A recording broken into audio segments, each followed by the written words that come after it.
Welcome to the Deep Dive, where we sift through the dense data of the financial world to give you the signal, not the noise. Today, we are undertaking a critical analysis of the Q3 2025 earnings call for Bit Digital Inc., ticker BTBT. And this one is really essential to unpack because this isn't just another quarterly report. It's a window into a massive, and I'd say nearly completed, strategic transformation. Right. We're going to move well past the basics today to understand the core financials, chart their really aggressive pivot away from traditional Bitcoin mining into, a leveraged Ethereum treasury. And crucially, unpack that embedded AI infrastructure piece they have through WhiteFiber. Exactly. It's a huge part of the story. It was an earnings call that certainly provoked, well, an immediate and pretty negative market reaction, despite what looked like massive profitability on paper. Let's start right there with that initial snapshot and try to understand the market skepticism. Okay, so we saw headline revenue come in strong. It was $30.5 million. Which was more or less what people were expecting. Right, in line. And it represented really healthy year-over-year growth of 33%. So, the top line was performing just fine. But the market looked straight past that momentum, didn't it? Oh, absolutely. The immediate price action where the stock dropped over 4% on the day of the call, that was driven entirely by the operational miss. So the bottom line. Specifically, the street focused on the non-GAAP EPS loss of -5 cents. Okay, and the consensus was what? The consensus was for a loss, but a much smaller one. It was near break even at around -0.5 cent. So they missed by a pretty substantial margin. And that's what drives the algorithms, what drives investor behavior. It is. That operational earnings miss is what mattered. And this is where we have to pause and talk about the strange contradiction in the numbers, because they reported this huge GAAP net income. A massive number, $146.7 million. Which translated to a diluted EPS of 47 cents. That sounds fantastic. Why did the market completely ignore a nearly $150 million profit? Because, that profit was predominantly driven by accounting mechanics, not operating performance. A paper gain. It was a paper gain. We have to be really clear that the $146.7 million profit was overwhelmingly non-cash. It was primarily a $168 million gain on the appreciation of their digital assets. Which is almost all Ethereum now. Almost all ETH. So that gain just reflects the rising value of their crypto treasury during the quarter. And, investors reward operational excellence and predictable cash flow, not just asset inflation. So they're saying, show us durable, repeatable earnings, not just a favorable crypto market. Exactly. And that's the critical behavioral insight here. The market punishes the operational miss far more than it rewards the balance sheet gain. That sets the stage perfectly for the deep dive into their strategic pivot and how the segment performance now really reflects that shift. The segment metrics are fascinating because they perfectly map the shift. You look at cloud services, which is primarily the early WhiteFiber revenue stream. Right. It's now the largest revenue driver at $18.0 million. And it soared 48% year over year. That's a critical sign of the future. And then the centerpiece of their new strategy, ETH staking. That revenue just absolutely surged. It's a staggering number, $2.9 million. That's a 542% increase from the prior year, directly reflecting that massive growth in their staked Ethereum. And on the flip side, the legacy business, digital asset mining, which is their original BTC operation, saw revenue fall to $7.4 million. A 27% drop year over year. And management was very clear. This decline is intentional. It confirms the methodical wind down of their BTC mining. It's now explicitly non-core. Let's talk about the war chest they've built. The balance sheet is really the foundation of this whole strategy. Indeed. They report substantial liquidity. Cash, equivalents, and USDC totaled approximately $620 million. That's a lot of dry powder. A lot. But what's truly astonishing is the speed and the sheer size of the shift in their treasury strategy.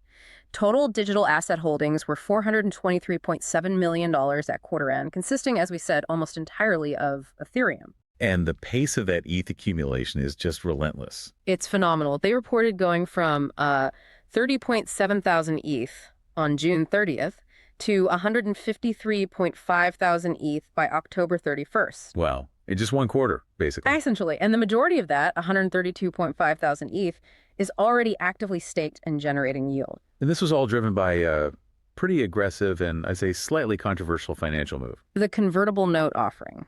Tell us about that $150 million play. What was the mechanism they used to finance this? They issued $150 million worth of 4% convertible notes due in 2030, and they were raised at a conversion price of $4.16. And they were not shy about what they were going to do with that money. Not at all. Management was extremely aggressive and totally explicit. They immediately used the bulk of those proceeds to purchase approximately 31,057 ETH. They framed it as NAV accretive long-term capital. Right. Hold on. For the listener who isn't tracking all the jargon, what does NAV accretive actually mean here? And why is it so significant that they use debt to buy crypto? That sounds inherently risky. It is risky, but NAV accretive just means they believe the value they're adding to the company, in this case, acquiring an asset like ETH that they expect to appreciate and generate yield, is greater than the cost of that financing, which is the 4% interest rate. Okay. And it's significant because taking on debt to buy a volatile liquid asset like crypto is a massive strategic shift away from the traditional, asset light approach you see in the mining sector. It signals extreme conviction in Ethereum's long-term value. And management also highlighted the structure of that debt as a competitive differentiator. They did. They pointed out that it is unsecured debt. So, in simple terms, this means that if the crypto market crashes, their physical assets, the computers, the data centers, even the actual ETH in their treasury are protected. They can't be seized by the debt holders immediately. unlike a secured loan. Exactly. Unlike secured loans that many competitors use, which are often backed directly by mining equipment or their crypto holdings, it just gives them more financial flexibility in a drawdown. That structure is key, but the leverage ratio is critical. And they set a very clear target for themselves on that. They did. Management stated their long-term goal is to keep total leverage below 20% of their ETH holdings. And where are they now? Well, they admitted that immediately following the convertible issuance, they are temporarily above this threshold. Which makes sense, since they just took on the cash and immediately spent it. Right. So what does that 20% leverage threshold against a crypto treasury really imply? It's a risk management metric, a bright line. If they hold $500 million in ETH, they want their total outstanding debt to be no more than $100 million. And by saying they are above it now, They're sending a very loud signal to the market. They plan absolutely no additional leveraged financing. They have to wait for the price of ETH to appreciate significantly, which would naturally bring the dollar value of their treasury up and reduce the leverage ratio back into that comfort zone. so it's a commitment to financial conservatism despite the aggressive acquisition. That's the idea. Okay, moving back to the sunsetting of the legacy business. BTC mining is winding down, but they still have efficiency targets there. Correct. The BTC hash rate is expected to methodically trend toward 1.2 exahashes per second by mid-2026. With minimal new spending. With minimal capital expenditure. The key metric here is efficiency. They're targeting approximately 19 joules per terahash. Can you put 19 JTH into context for us? Is that good? It's highly efficient. I mean, the industry average for many publicly traded miners still hovers around 25 to 30 JTH, especially if they are running older fleets. To a target of 19. A target of 19 means they are squeezing extremely high performance out of their existing machines. It just confirms their goal. They're not investing in growth here. They're just maximizing cash flow from a sunsetting asset to, help offset corporate overhead. Now that we've analyzed the financials, let's pivot to the forward-looking investor context. This is all dominated by those two core pillars, the aggressive Ethereum staking yield targets and that WhiteFiber AI exposure. Right. So the first pillar is the ETH staking yield. Management expects this recurring income stream to become the main engine for durable, predictable earnings. The thing that fixes the non-GAAP loss issue we started with. That's the plan. They are targeting native yields around 3%. But they also talked about achieving something much higher, an aspirational yield uplift of 10 to 20%. Wow. Wait, doesn't achieving that kind of yield in crypto require taking on significant risk, like smart contract risk or other DeFi risks? That is exactly the right question to ask, and it highlights the execution risk here. The 3% is the easy, low-risk native staking yield. That's the baseline. Okay. The aspirational 10 to 20% uplift would be achieved by employing external, actively managed strategies, things beyond simple native staking. Like what? Like using their ETH or staking derivatives as collateral in other DeFi protocols to earn additional yield. Management is essentially aiming to generate alpha on top of that base yield. So they're taking a very institutional approach to DeFi. How are they managing the operational complexity of all that? Well, they're managing it by outsourcing the risk and complexity to specialized partners. They cited using multiple highly reputable custodians, Fireblocks, and Cactus for asset security. So they're not holding the keys themselves. No, and they've opted to use external staking managers like Figment rather than running their own internal validators. This choice lets them scale rapidly while leaning on third-party security expertise. All right, let's move to the second, and you could argue the larger pillar, the WhiteFiber AI story. This is a massive embedded asset on their balance sheet. It absolutely is, and it significantly strengthens the whole narrative. Bid Digital retains a majority stake of 70.7% in WhiteFiber. And critically, that stake was valued at around $734.8 million at the end of the quarter. A huge chunk of the company's total valuation just sitting in this non-crypto asset. Right. And management conveyed extremely high conviction in this nearly $750 million asset. How high was that conviction? It was decisive. The CEO explicitly stated that despite the initial lockup expiring in February 2026, they will not sell any WhiteFiber shares during 2026. That's a powerful signal. It's a huge signal. They're telling investors they believe the intrinsic value of WhiteFiber will materially appreciate over the next 12 to 18 months, and they don't want to dilute that potential. And the execution model for WhiteFiber is the competitive edge in this red-hot AI data center space. This is the story investors need to understand. It's what differentiates them from, say, a greenfield builder. Their core advantage is the retrofit execution model. The mattress factory story. The mattress factory story. It's a compelling example. They successfully converted a former mattress factory into a high-density Tier 3 data center for their client Cerebras in about 6 months. What exactly does converting a mattress factory into a Tier 3 data center mean? Okay. And why is 6 months so fast? So a Tier 3 rating is a standard classification. It just means the data center has redundant capacity and multiple paths for power and cooling. It signifies high reliability, which is crucial for AI clients. And 6 months? 6 months is incredibly fast. Typical greenfield construction, building a new data center from scratch, often takes 18 months, maybe 2 years. WhiteFiber's ability to retrofit existing industrial sites allows them to come online so much more quickly. The CEO really tried to tie this all together on the call, arguing for their unique positioning in the digital economy. He did. He contrasted their entire strategy with that of pure-play Bitcoin miners.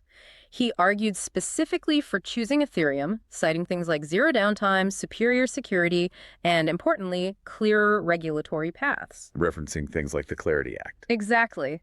And also superior developer activity, noting there are tens of thousands of active developers on the platform. So the pitch to investors is clear. You get exposure to the two most powerful secular trends, Ethereum staking and AI infrastructure. Precisely. And they're not just passively holding assets. They are structurally positioned to benefit from both. Yet, despite this bullish strategic clarity, the market has not bought it yet. Not at all. As we noted, the stock was down 4.4% on the call day and continued to drift lower, about 13% in the week following. And this is the crucial disconnect. BTBT has materially lagged the sector benchmark, the WGMI ETF, over the last year. It's a show-me story. It is a pure show-me story.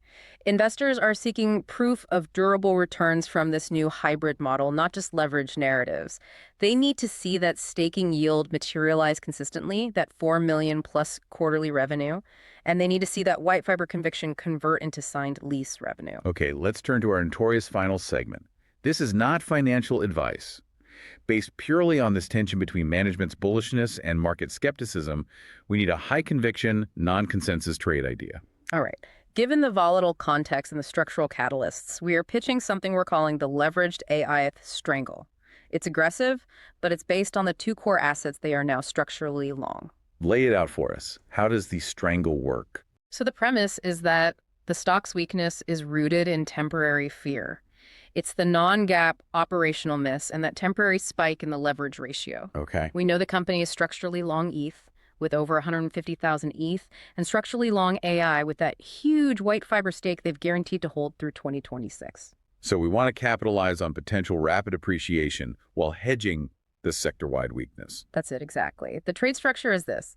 You short the generalized Bitcoin miners ETF, WGMI, while at the same time you're buying out-of-the-money, long-dated BTBT calls. Think 9 to 12 months out. That's a powerful combination. It sounds like you are making a directional bet on management executing while being protected from just general crypto market beta. That's precisely it. The WGMI short hedges against continued weak crypto performance and the volatility of the whole Bitcoin mining sector. Right. But buying those out-of-the-money, long-dated BTBT calls gives you high leverage exposure to a rebound if their specific company-driven catalysts materialize. 1. WhiteFiber signs that major tangible lease in North Carolina, delivering the definitive show-me AI revenue the market craves. Or 2.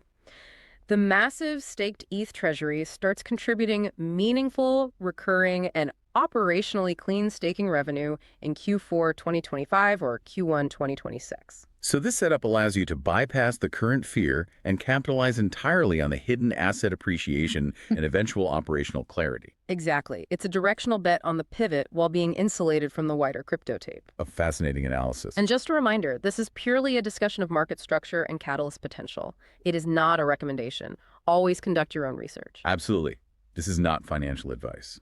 To summarize this deep dive, Bit Digital has completed its structural shift from a speculative Bitcoin miner to a leveraged, yield-generating Ethereum treasury vehicle with massive embedded exposure to AI infrastructure via WhiteFiber. But the market is demanding execution. If management delivers on lowering corporate overhead and successfully converts their conviction in WhiteFiber into signed lease revenue, it raises the ultimate question. Which is? Does the current stock price reflect a massive mispricing of that nearly $735 million consolidated AI asset? That is the thought we leave you with today. Thank you for joining us for this in-depth analysis of the earnings call. We look forward to seeing what you uncover in your own diligence.